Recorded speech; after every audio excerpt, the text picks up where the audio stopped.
Motive Family, j'espère que vous allez bien et que cette vidéo vous trouve en parfaite santé.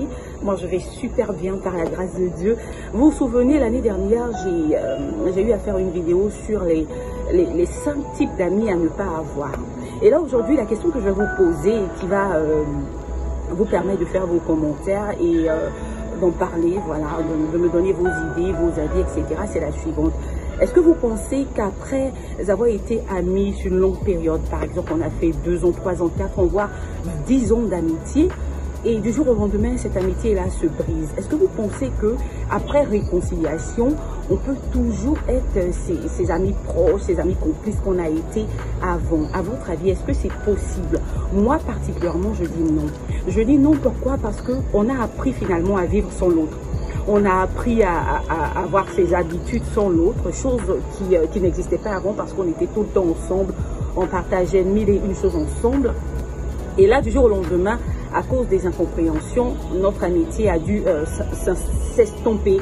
Donc, ce serait difficile après des années, quelle que soit la réconciliation, de repartir sur de nouvelles bases. C'est pourquoi moi je dis toujours qu'en amitié, soyons à fond jusqu'à la fin. C'est-à-dire quand on décide d'être amis, on est vrai, on est à fond. Il peut arriver comment je vais dire ça, des jours où on n'est pas trop d'accord sur certains points, mais que ça reste juste des incompréhensions passagères. Mais à partir du moment où ce sont des problèmes sérieux, où il y a eu trahison, où il y a eu manque de sincérité, et que cette amitié se brise, c'est difficile. En tout cas, moi, je pense que c'est difficile de revenir, même après réconciliation. C'est difficile d'être à nouveau aussi unis. Alors, moi, c'est mon avis. Après, j'ai besoin de votre avis. Est-ce qu'il est possible de redevenir amis après des années d'interruption à cause de malentendus, à cause de trahison?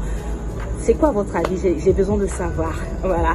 Et puis, le conseil que moi je veux donner à tous ceux qui se disent être amis, c'est de savoir que l'amitié, vraiment, c'est des valeurs. L'amitié, c'est quelque chose de sacré. Aussi bien qu'on dit le mariage est sacré, que personne ne détruise le mariage, etc. Mais c'est pareil pour l'ami.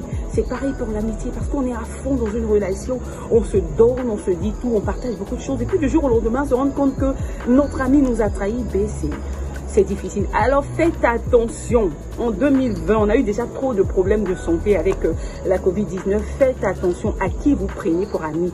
Je le dis toujours, on ne choisit pas sa famille. On ne choisit pas d'être frère et sœur à X ou Y. Par contre, on choisit ses amis.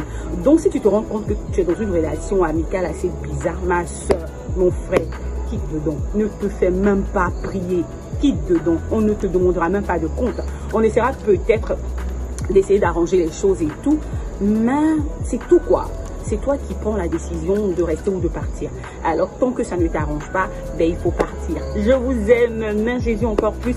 Et n'oubliez pas de baser toutes vos relations sur le Seigneur, sur la parole de Dieu, parce que lui, il est vrai. Et lui pourra nous conduire dans de bonnes relations, à coup sûr. Allez, à bientôt pour un autre numéro de Motive Time.